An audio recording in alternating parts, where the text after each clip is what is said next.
Hello everybody and welcome to this EduSat session. Let me begin by introducing myself. I am Neera Singh from the Faculty of English and I am the coordinator of the second year MA English elective course on New Literatures in English, the code for which is MEG 8. I want to give a very special welcome to all the new students who have joined us from this new session, January 2008. And for their benefit, I would like to tell them that I shall be giving them a bird's eye view about the structure of this course, New Literatures in English, MEG 8. Now, let's begin right at the beginning.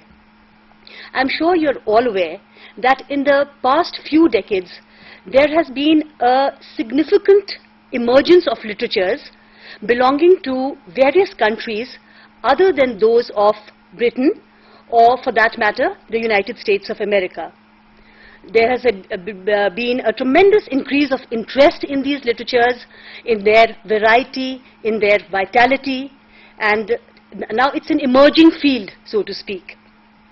Now, what are our aims through this course? Through this course, we aim to familiarize you students with some of the major new literatures that have emerged through a study of representative or significant texts. That's our first aim. Secondly, we also aim to show you the richness of these literatures. Then we also aim to show you the similarities and differences amongst all these literatures by relating them to developments in critical theory. And the fourth aim is to show how historical, social, political pressures characterize these literatures and how ethnic contexts influence them. Right, so these are some of the aims that we hope to achieve through this course.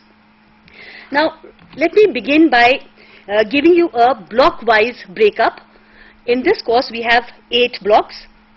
Block 1 is the introduction. Block 2 and 3 are devoted to African literature, in which we have taken up, in Block 2, we have taken up Ngugi wa Thiong'o's novel, A Grain of Wheat. In Block 3, we have taken up a play by the very eminent dramatist Soyinka called A Dance of the Forests. Block 4 is devoted to South Asian literature, and the author we've taken up is Bapsi Sidhwa, and the novel that we've taken up for detailed study is The Ice Candy Man. Block 5 and 6 are again devoted to Caribbean literature, and we've taken up V.S. Naipaul in the 5th block, the novel that we've taken up being A House for Mr. Biswas. And in Block 6, we have the poetry by Derek Walcott and Edward Brathwaite.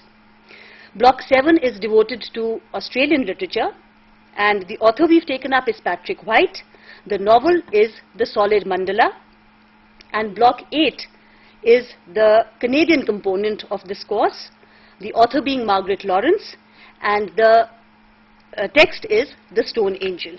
Right, so this is very briefly the block-wise breakup of this course. Now, let's begin with Block 1, which is the introductory block.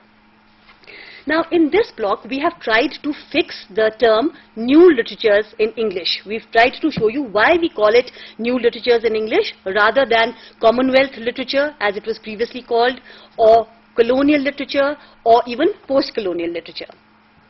You know, there is always a lag in human history between the emergence of a phenomenon and its approximate designation. You see, events happen, but the nomenclature that is attributed to these events gets modified by usage over a number of years. So in this block, in the first unit of this block, we begin with a discussion on the emergence of this field, which had been called Commonwealth literatures. But what happened was that after a certain period of time, Commonwealth literatures started having a sort of political connotation, and it started becoming unacceptable to nationalists who wanted to de-emphasize the colonial past because they sort of felt that it carried too much cultural baggage with it. So Commonwealth literatures became a redundant term. After that, colonial literatures, it came to be known as colonial literatures, but that also seemed to suggest a sort of a preoccupation with only that period of time when the colonial power was at the helm of affairs, and not before that or after that. So that too was not a field that could sort of, encompass the whole the situation.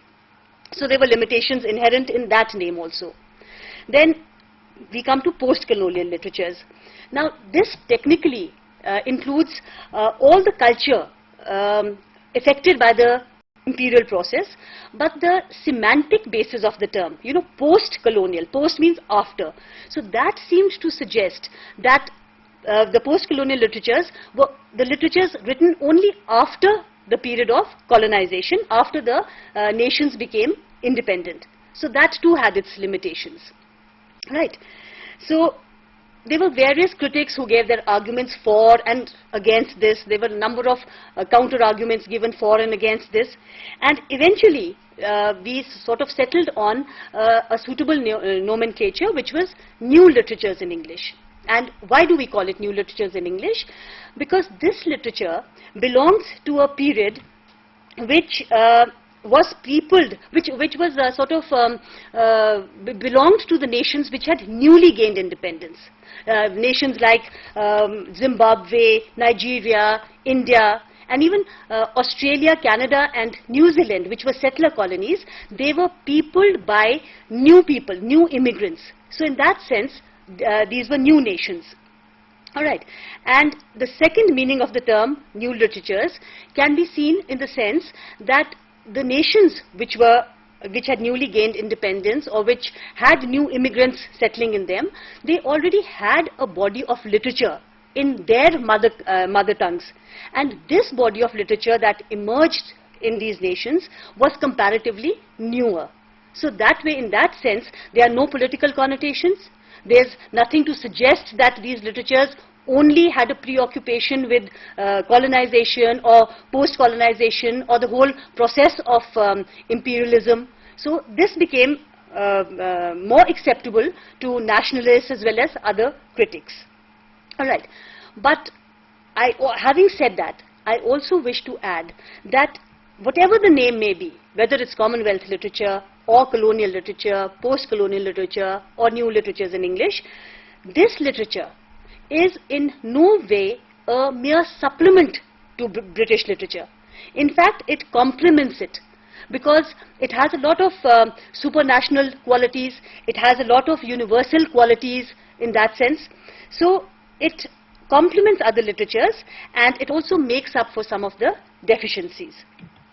So this is what we have talked about in Block 1, Unit 1, and in the rest of the 5 blocks of 5 units of this block, we have given you a bird's eye view of African, Caribbean, South Asian, Australian and Canadian writing in English, as these are the ones that we have taken up for detailed study in the rest of the blocks.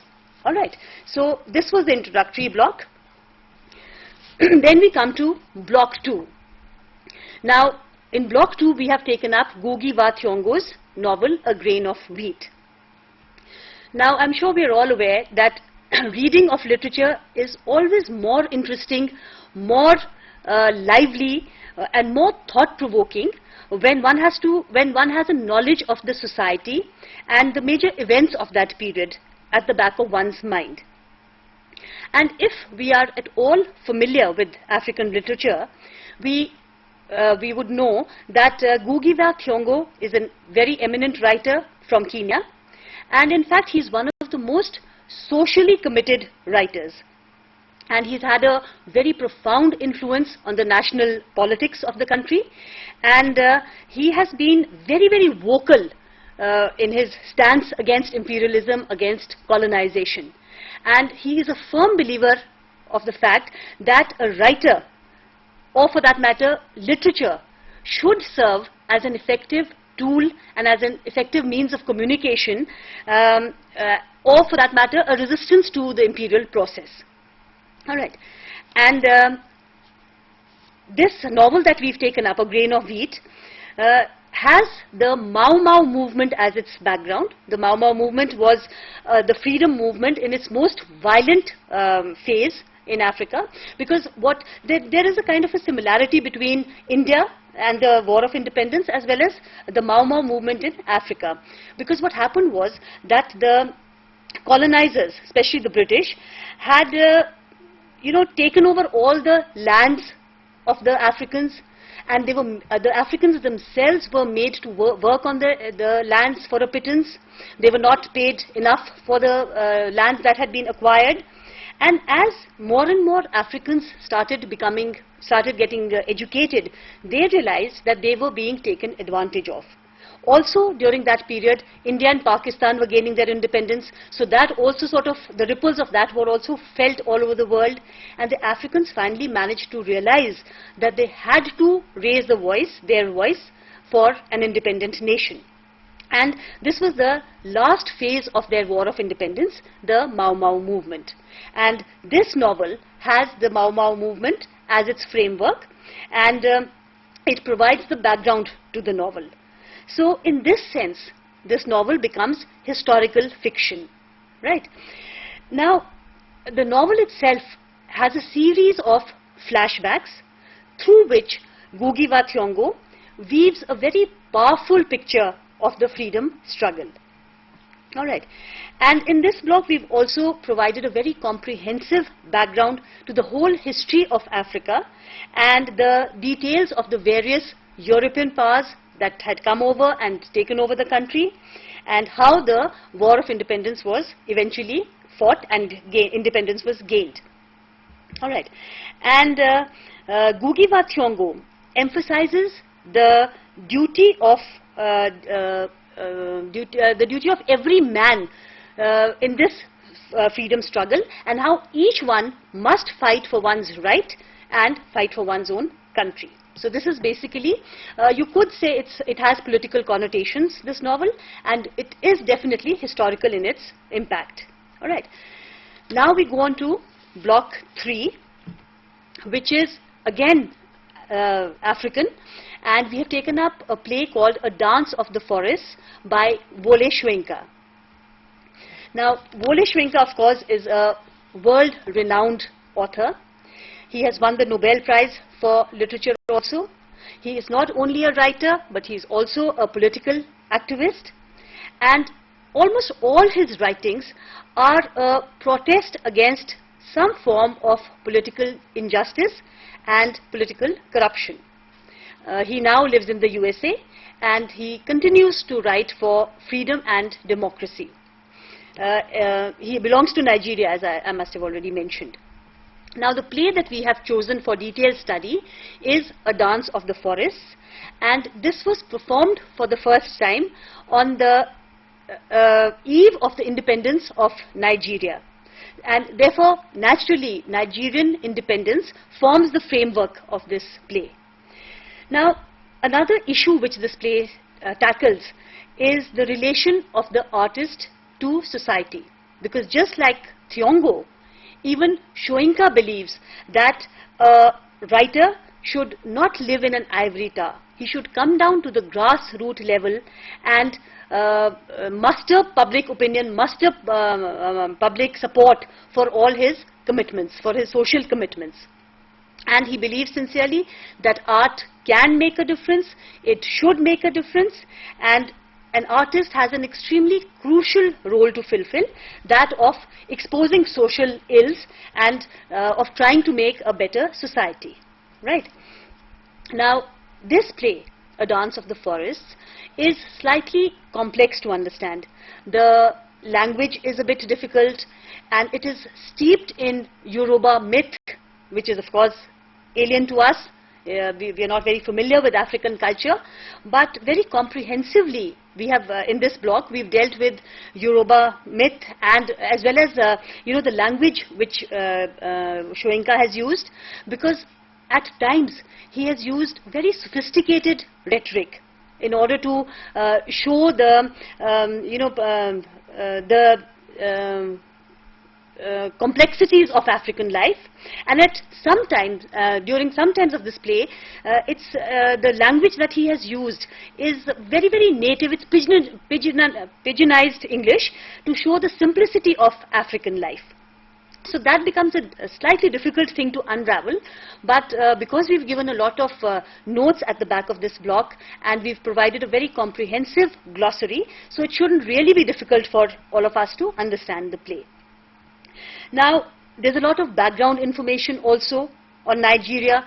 We've given you a very detailed analysis of the history, geography, culture, the political situation present at that time. So, and of course about Yoruba myth and religion, we've given you very comprehensive details. In case you're all wondering, Yoruba is one of the various ethnic groups.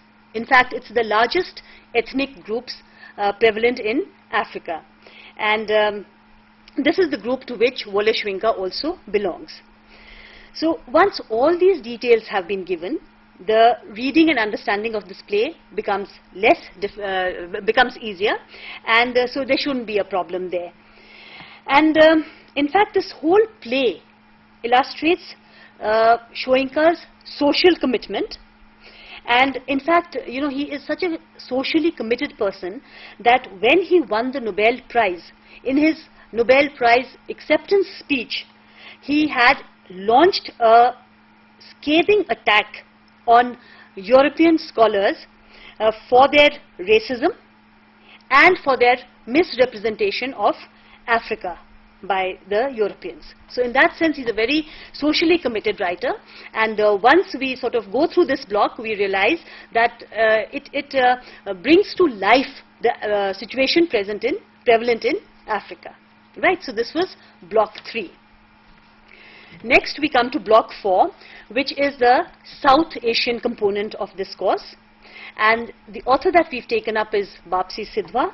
The novel that we've taken up is The Ice Candy Man. Now,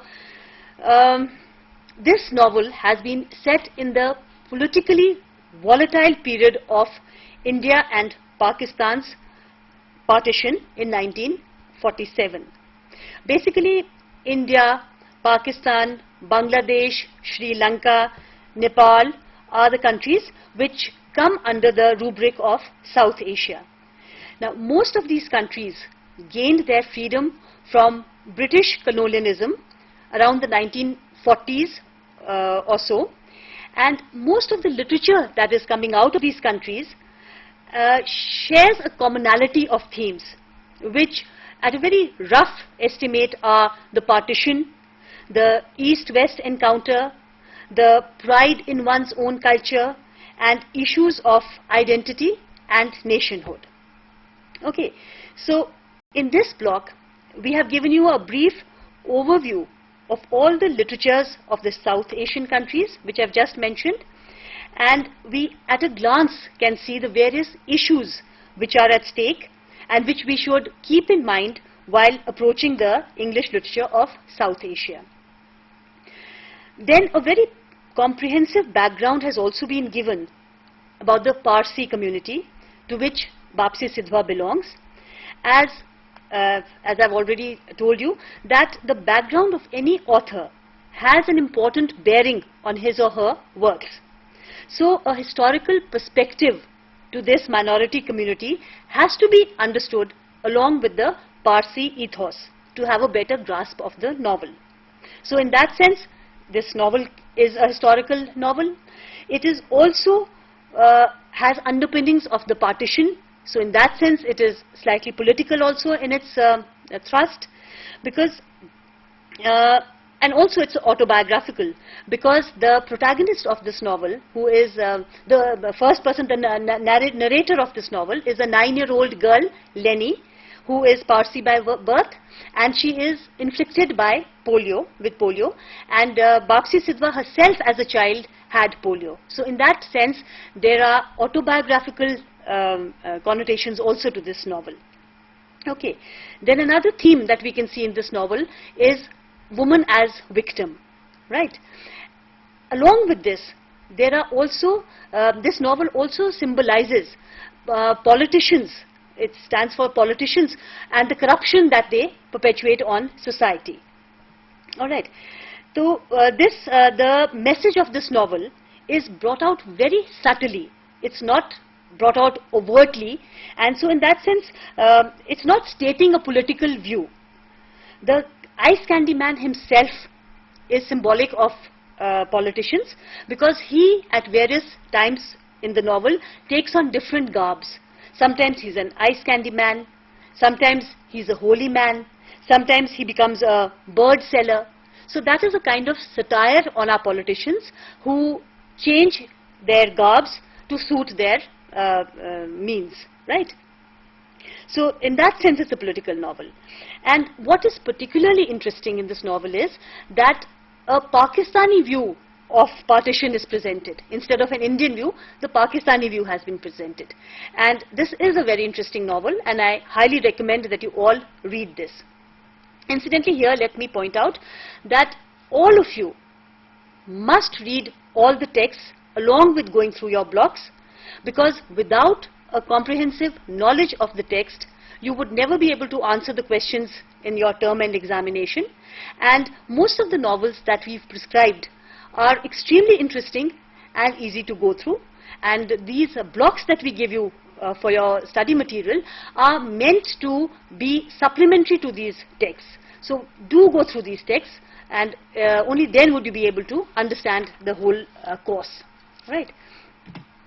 Now let's go on to block 5, which is A House for Mr. Biswas by V.S. Naipaul. The text is House for Mr. Biswas. And this is a very representative text, and it represents some of the major aspects of Caribbean life and yearning. Now we are all aware that literary productions are always entangled with historical moments, as well as social conditions, as well as material conditions, as well as the whole cultural ethos prevalent at that point of time. So any writing that comes out of the Caribbean countries has to contend with the basic sense of the diasporic nature. Now what is diaspora? Literally this word means dispersion, and it comes from the Bible, which describes the scattering of the Jews in various countries outside Palestine. Okay, but today diaspora refers to people who are living outside their homeland in large masses. All right. For example, people of Indian origin living in another country are the Indian diaspora, people from Pakistan living in other countries are the Pakistani diaspora, and so on. Okay, also, now this is one aspect that we have to keep in mind while studying this novel. Another aspect that we have to keep in mind is that of the indentured labor, which was a very, which is an extremely prevalent thing in the Caribbean. Because the laborers had entered into a written agreement with their masters. They were taken in huge masses from countries like India, Africa, and so on. And so this is again the framework against which we have to read the text. Now, when we talk of a Caribbean aesthetic, we do not imply one homogeneous notion of Caribbeanness, because the Caribbean identity is still being constructed. It consists of all these people who had gone from various countries, the diaspora as well as the indentured labor, who are also the diaspora. So basically there is no one homogeneous identity which we can call Caribbean. Okay, but in this block we have shown the life of Indian immigrants in Trinidad. We have the House for Mr. Biswas refers to Mr. Biswas, who is an Indian and living in Trinidad. And the indenture system provides the background to this novel. And the novel itself is about individual struggle.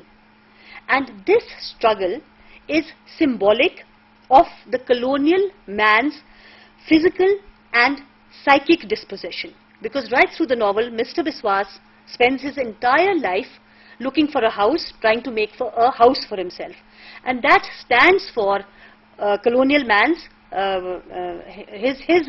search for identity and search for his putting down roots somewhere or the other. Okay, so this is block 5. Then we come to block 6, in which we've taken up poetry by Derek Walcott and Edward Brathwaite.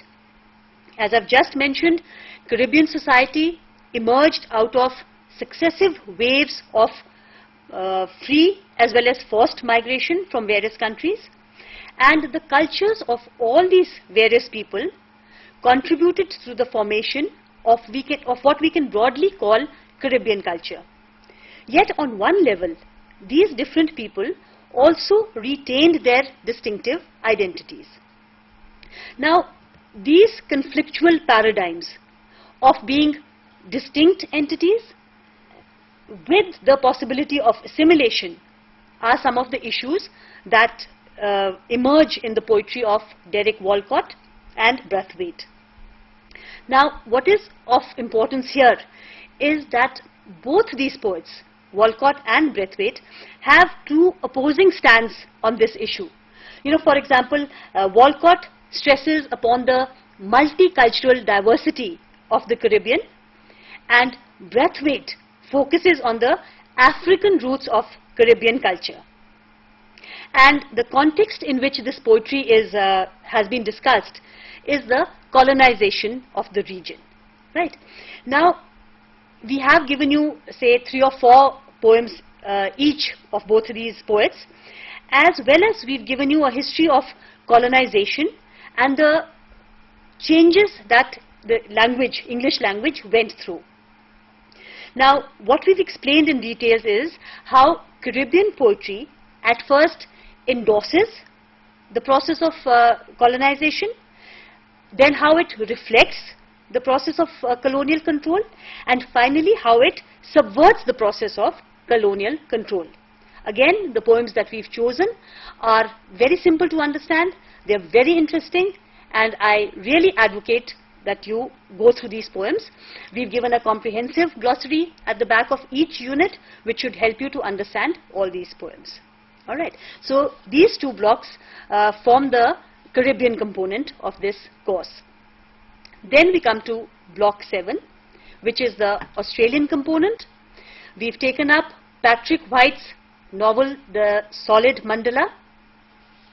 Now, when we begin this block, let's go back a little and try and understand how this study of an Australian component, or even for that matter the Canadian component, which is block 8, how is it relevant to us Indian students? Now, there are certain reasons, several reasons for it. Firstly, it's part of the world literatures. Since the whole world is a global village now, it helps us to understand the literatures of the rest of the world. Secondly, it's integral to the development of socio-political, historical and cultural awareness of Australia as a nation. It also makes us draw connections between the history of Australia, the political situation of Australia as well as of India, and it also leads to an interaction between the 2 countries in areas of culture and economy. So this is the reason why this, the Australian component is relevant to Indian students. Alright, now very briefly to give you a history of Australia. Even before the invasion of Captain James Cook in 1788, there were indigenous people living in Australia. The British had made it into a penal colony. They used to send their prisoners there, in the prisons there, and the natives, or the Aborigines as they were called, were considered as wards of the state rather than as full citizens. And it was only in 1967 that they got their citizenship by a referendum. Now, what happened was that when the whites, the British people, started writing about Australia, they presented a very rosy picture of the time when they went into Australia. It was only much later, when English became the common language there, and when the natives themselves started writing in Australia, that this period, that we came to know that this period was in fact a very traumatic period for the natives or for the Aborigines, because there was a lot of bloodshed when the Britishers were putting down roots there and were pushing these Aborigines back into their own country. All right. And so when we talk of Australian literature, we cannot only talk of the literature that is being written by the Britishers there, or by the European powers, or the white people there. All right. So one of the themes that is reflected in Australian literature is of that period being very traumatic, and so the historical novels that are coming out of that country show it as a very very volatile period politically. Secondly, because of the convict tradition, because it was a penal colony there, the thematic drift is also of a sense of resistance towards authority and towards system, or towards the system. And a third theme that is seen in Australian literature is of the outback, of the bush tradition, because Australia is a very large continent, and the European powers colonized only the ocean rim, so to speak. The major part of the internal continent is still untamed, it's still wild, and the main cities are only on the coast of Australia. So this whole phenomenon of the country being very large, and this whole which was called the bush and the outback, that is also reflected in any literature that is coming out of Australia. Apart from that, and because we are talking of the outback and bush, one of the themes which comes out is that of survival, because man there was contending with the forces of nature. They were also contending with the natives there. So there was this theme of survival which came out from which came out in the literature. Then after that came the women writers like Judith Wright, then there was Rosemary Dobson, there was Kate Millett, there was Kate Walker. So all these women writers also had their own thematic drift, which was of marginalization, trying to find an identity, and in fact double marginalization, both as a victim and as being the second sex. Right. After that, there were also diasporic writers like Yasmin Gunaratne.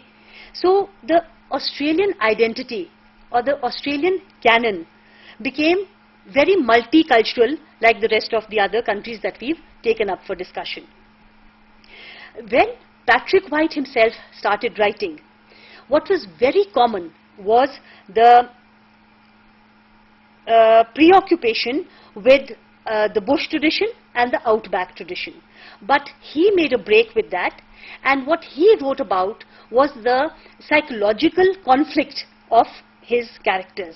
He delved into the mind of his characters and largely wrote about that itself. And the interior dilemmas of his alienated characters seeking internal wholeness was what he wrote in his novels. Now, The Solid Mandela particularly reflects this theme. You know, the story revolves around two twins, Waldo and Arthur. One of them is an introvert, the other is an extrovert. One is slightly dull in the brain, the other is very, very sharp, but he's an introvert and doesn't speak very much. The other one is slightly dull, but he is very, very vocal. And together they complete the whole picture, and that is the solid mandala. Basically, mandala is a round marble which symbolizes total consciousness. So it is actually a study of the polarity of human behavior, and this is embodied in the two twins, Arthur and Waldo. Okay, this again is a very interesting novel, and I really recommend that you begin reading this. After this, we come to Block 8, which is the Canadian component of our course. The author that we have taken up is Margaret Lawrence. The novel that we've taken up is The Stone Angel. And this, let me tell you on a personal note, is one of my most favorite novels, and it's extremely interesting, and I recommend that you begin your course reading this novel. Now, as I told you before, Canada too, like Australia, was a settler colony, and its literature also passed through a number of stages. It began with occupation, when the Britishers and other European powers went into Canada, and initially when they went and settled in a few places, and this led to a garrison mentality, what we call a garrison mentality, that is a closed community with the culture and the customs transported intact from the European from their European mother countries, and there was no assimilation at this point of time. They lived in a closed cultural community, and there was no interaction with the natives there. After they had settled there for some time, then came the frontier mentality, in which these settlers started forcing back the natives, what we call the First Nations people now, the Aborigines of Canada. They started pushing them back, and this was the frontier mentality, and this was marked by discovery of new lands and a struggle with the native indigenous people. After they had sort of occupied a lot of land there, came the colonial mentality, which is the third phase. And here what happened was that once they had familiarized themselves with the place, they all started glorifying an idealized past. So they started transporting their own culture back from Britain or France or Spain for that matter, and they started getting that culture into Canada itself. And fourthly, there was the time when Canada became a self-defining nation.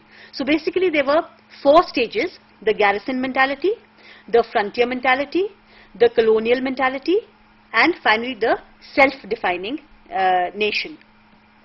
Now when we come to, and this of course in a nutshell is the history of Canada.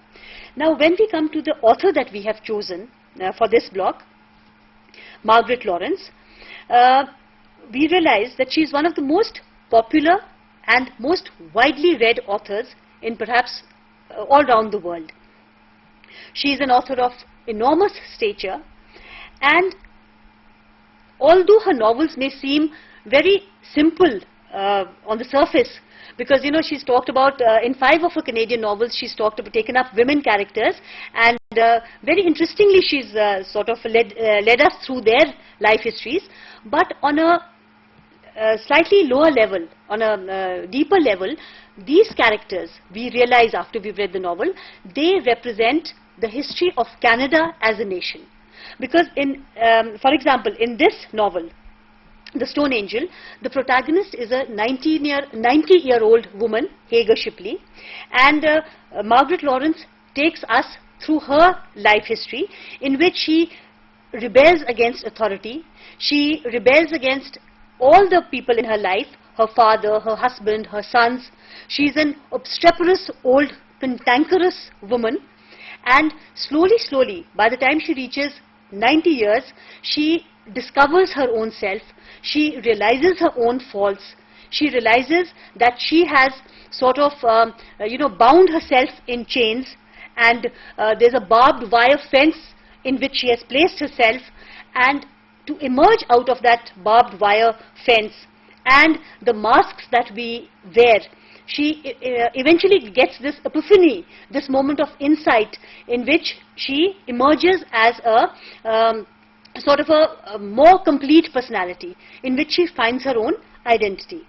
Now, this is the surface meaning of that novel, but if we delve deeper, we realize that Hagar Shipley's life also represents the story, the history of Canada as a nation, which went through all these four mentalities that I've spoken about: the garrison mentality, the frontier mentality, the colonial mentality, till finally Canada emerged as a self-defining nation.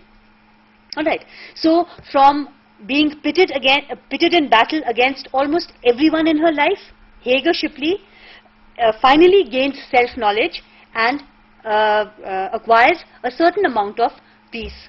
Similarly, Canada also gains some kind of self-definition and emerges as a nation. Now, Margaret Lawrence not only provides interesting characters to us, but she also makes them symbols of a self-defining nation, and in that sense there's a lot of depth to her novels, right?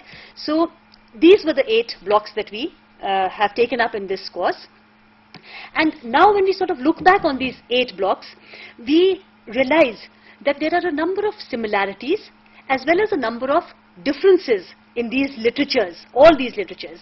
You know, for example, thematically there are a number of similarities. Why?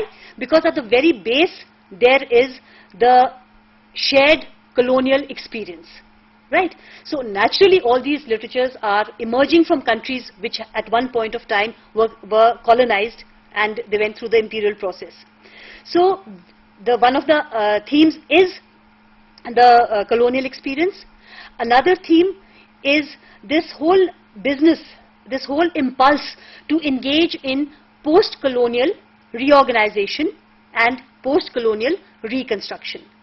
Then thirdly, one of the third similarity that we see in all these literatures is the use of English as a point of convergence. This is again one of the similarities.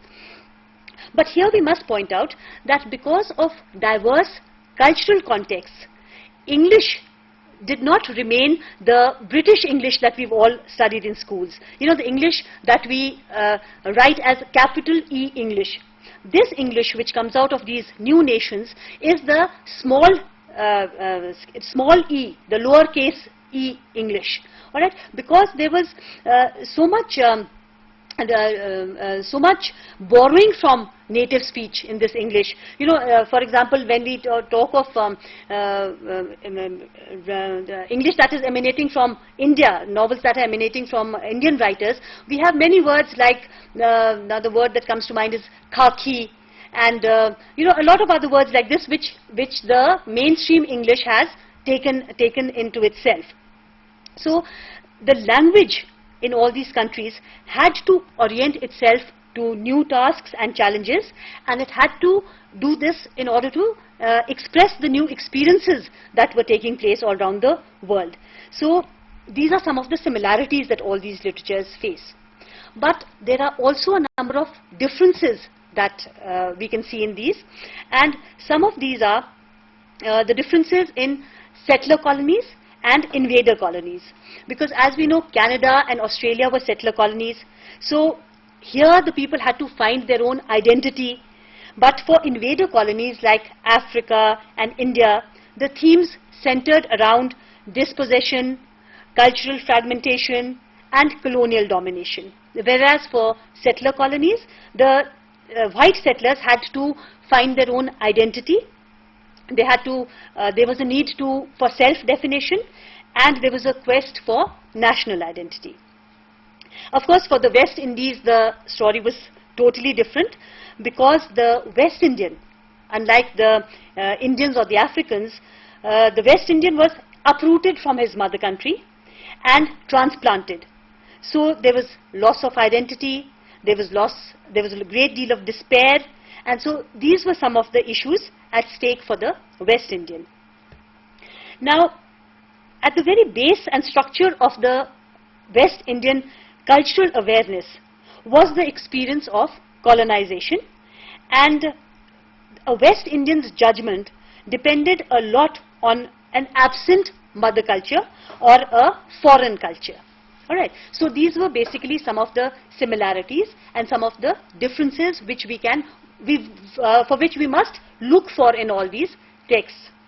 So while you're studying this whole, all these 8 blocks, please keep this framework in mind, that there are a number of similarities, yet there are a number of differences also in all these cultures, all right, in all these literatures. Now with this, I come to the end of my session. I hope there was somebody listening at the other end, and I hope you all go through these texts and enjoy reading this course. Thank you so much. I'll end here. Goodbye and good luck.